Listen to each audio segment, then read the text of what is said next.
This is Randy Gilmartin in History and Systems. I was given the topic over Chapter 14, which is Cognitive Psychology.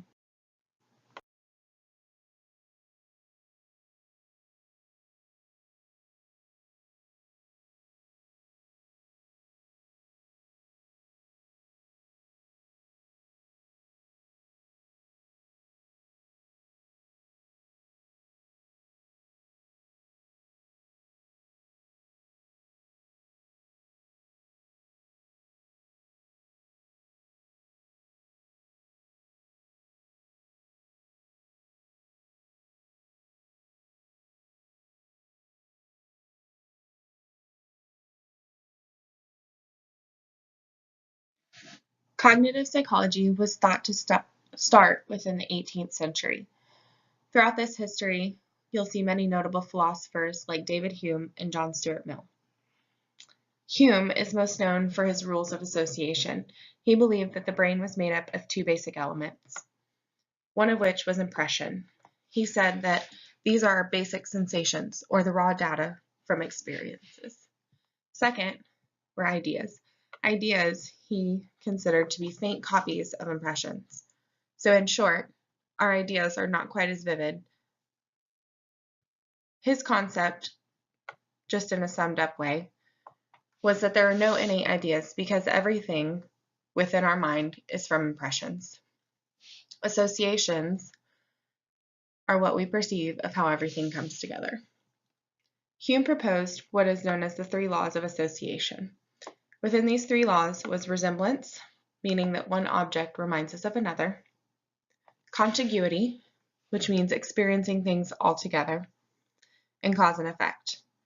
In cause and effect, he saw this, that if one event follows another with some regularity, then we are able to say that A causes B.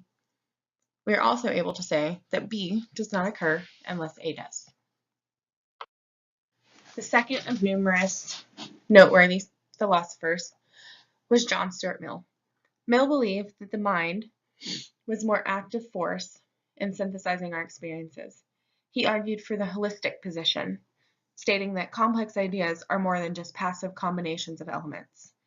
He disagreed with Hume. He believed that humans and our thoughts, ideas, and perceptions were more than what Hume had originally. Moving into the 1800s, we see notable psychologists such as Francis Galton, Alfred Binet, and Henry Goddard. Galton is known for the nature of intelligence, in which he fully believed in survival of the fittest. He believed that intelligence was a genetic inheritance and it was completely innate. He also used the fact that families with similar talents seem to stay that way. For instance, lawyers bred lawyers and doctors bred doctors. He argued that enriched environments could not overcome natural limitations. From this, he developed what is known as the twin studies to support his claims about genetics, and showed that despite differences within environments throughout adulthood and twins, they still showed similarities.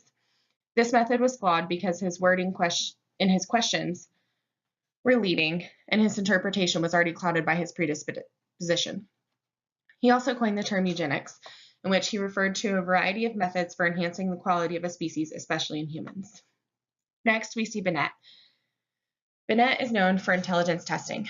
His concept was completely taken and ran with. He had made this concept solely for the intention for it to be used in a classroom and not necessarily to gauge intelligence as a whole. He developed the test based on 58 different aspects. If a child was performing normally or subnormally, they would be determined to have what is known as a mental age. For example, a 5-year-old performing at a 4-year-old level was considered subnormal and had a mental age of 4. A 6-year-old performing at the mental age of an 8-year-old was considered advanced and had a mental age of 8. The determination of these tasks and what was given their mental age was by examining things such as a 3-year-old being able to show their eyes, nose, and mouth, a 9-year-old being able to name all the days of the week, and a 13-year-old differentiating between word meanings. Also in the 1800s, we need to pay attention to Goddard. He is the one that was responsible for translating the Binet-Simon scale and bringing it to the US. He is also responsible for coining the term moron, which came from the Greek word moria, meaning foolish. He used this so that people could understand that subnormal Children were of a very special group and required special treatment. We now move into the 1900s, where we see one notable psychologist, Bingham, paving his way by establishing a reputation in applied psychology to business. He is known for creating what is known as the Army testing program, in which had two versions, Army Alpha and Army Beta. This was done since nearly 30% of recruits could not read, understand newspapers, or even write letters home. The first version of the test was considered Army Alpha, which was given to recruits that were literate enough to read, follow simple directions, such as commands, solve arithmetic problems, use practical judgment, and decipher analogies, and synonym-antonym problems. For those that had reduction in literacy, they were given the beta test, which had things like maze tests, cube analysis, number checking, and pictorial completions. Since the war ended quickly, there was little, if any, that was able to be used by the Army. Due to his work in World War I, Bingham was given the title of Chief Psychologist by the War Department in World War II. Also in the 1900s are notable psychologists Münsterberg and Jean Piaget.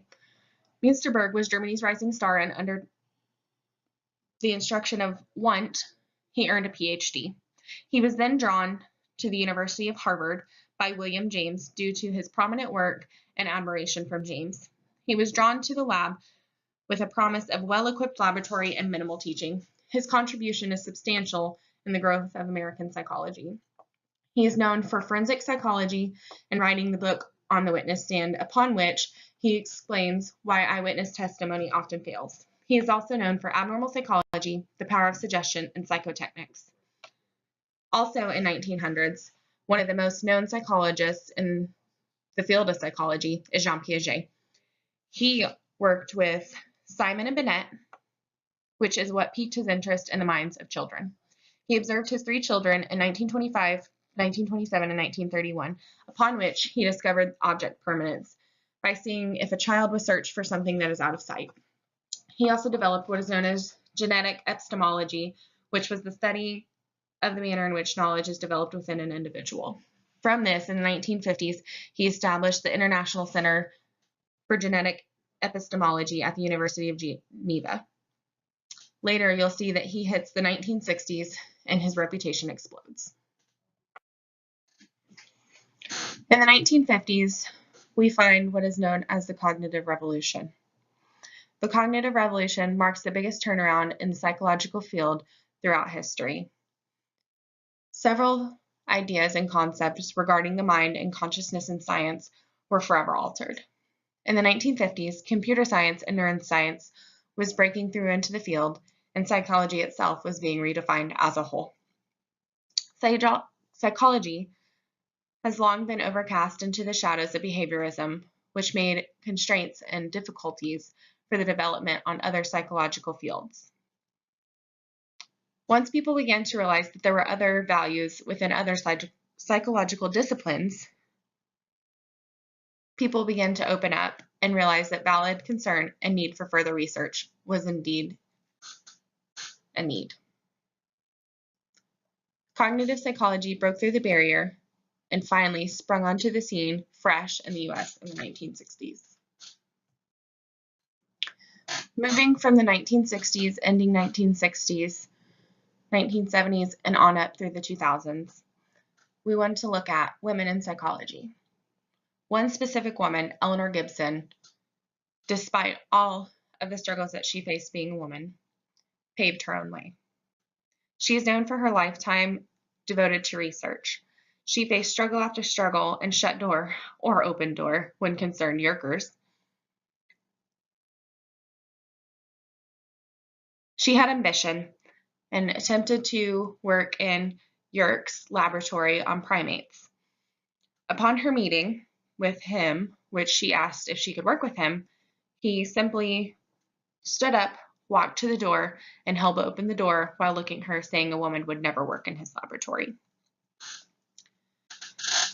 Despite that, as well as the anti-nepotism that kept her from working at Cornell because her husband was a professor there, she spent 16 years as an unpaid research associate. She continued to earn her keep because she continued to win grant after grant, which were all of competitive nature and prestigious regards. She pioneered what is known as the visual cliff from the study on depth perception. Her method in doing so was she used a glass tabletop that was covered, giving the appearance of one half of a floor and the second half of a drop from a high up area to the floor.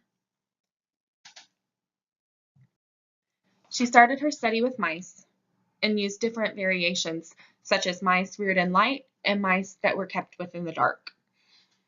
And upon doing the study with both mice that were grown in the light and most mice that were kept in the dark, she found that neither the light mice nor the dark mice would go to what they thought was the deep end of the surface.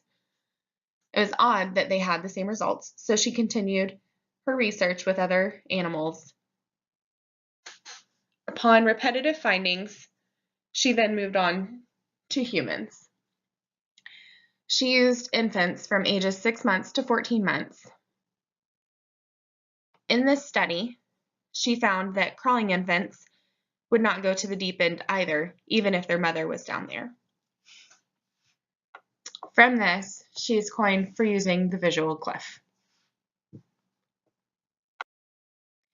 If it wasn't for advancements such as fMRIs, PET scans, and EEGs, we would not be able to see what dementia actually does to the brain until postmortem. We would also not be able to see what emotions do to the brain, where they're housed, what they do when they're stimulated, and how to know which each one is. We would also know the effects on the body, but we would not quite understand them with how they relate to the mind and the brain. Also, similar to dementia, we can relatively look at Alzheimer's in a different way than we ever have before.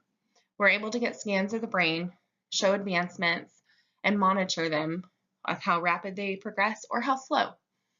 We're also able to identify cues that are found within brain and day-to-day activity.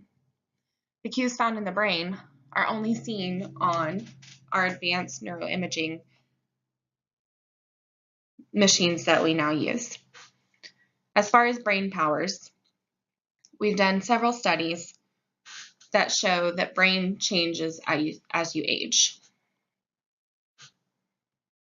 While the common misconception is that as you age, obviously your brain just turns into mush, this is not quite how it works.